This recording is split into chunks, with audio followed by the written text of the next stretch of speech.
Welcome back. It's a sport you could join today for very little money and become part of a growing community of enthusiasts. Well, Ian and I joined a local group for a round of disc golf at Nations Tobin Park in the Northeast. Here's a look at this week's edition of There's Nothing to Do in El Paso.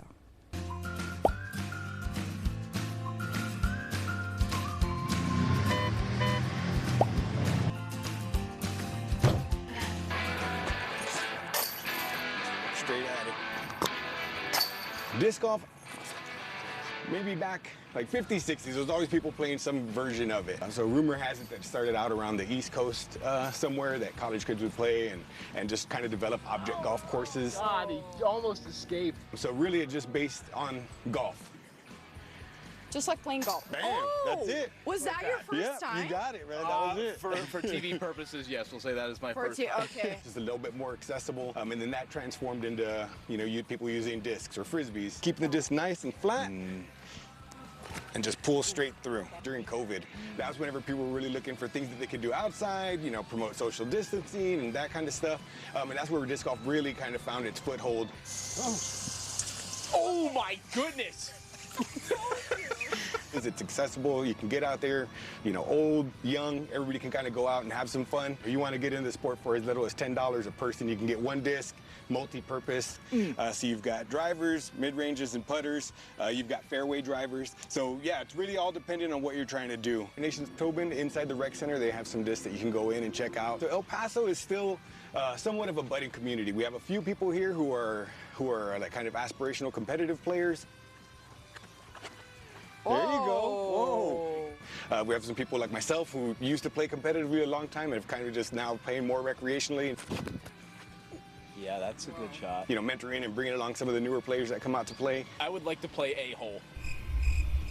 A singular hole. Like You play that every day. No comment. There's a course now at Lionel 40 Park. There's one at Travis White Park. The one here at Nations Tobin is the most developed with T-pads and signage and stuff like that. It's on the way. Oh, it was a high floaty one. That was incredible. The City Parks and Recs has been really accommodating, working with us on course improvements, trying to figure out how we can just all fit in the same spaces together and make it work. That was a confident stroke. James just took it right at the basket. Every Saturday morning we're out here at 8 o'clock. We started doing it on Sunday mornings. We're doing like a Monday afternoon thing now. Friday evenings it started happening. So it's really starting to grow. People do see us coming out and play. Okay, that's not bad, Carl. That's good. And we take the time to stop and say, hey, this is what we're doing. This is the disc. This is how you use it. Nice! You did it. You bet on it. You did it. Collectively here, from the recreational players to the people who like to compete, we all travel places, and that's one thing that we're looking for is like, hey, where can we play? And when we get out to the course, we're talking to the local players, and we know, hey, well, who supports you, right? So we go to those businesses, we go and eat at those restaurants, we go and shop at those stores. It's a huge economic boost. So really, we try and focus on what we can do here to do the same. Bring in events, attract players.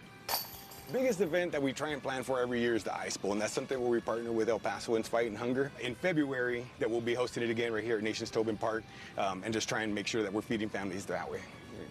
Nice. What are we doing? Yeah. Nice. Yeah.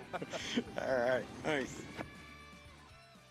Yeah, if you want to learn more and see when they play, how you can join them, you can go to their Facebook page, El Paso Disc Golf. There's quite a few members in there. I didn't know. I had to look it up.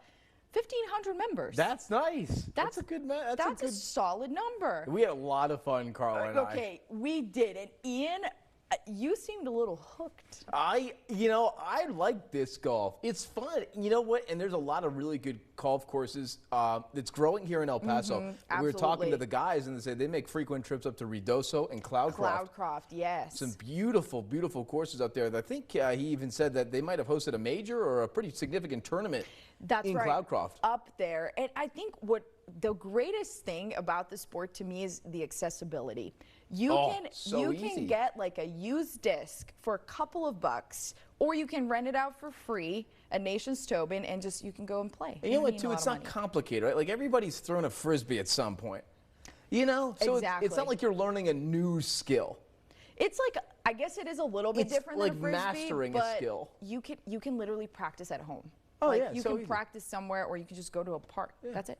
All right, take a look at your El Paso Honda Golf Index. Maybe a disc golf index is in the works as well. Maybe. That'd be nice. That'd be cool. Well, whether you're disc golfing or actual golfing, going to be a nice one. How about a 9 for that?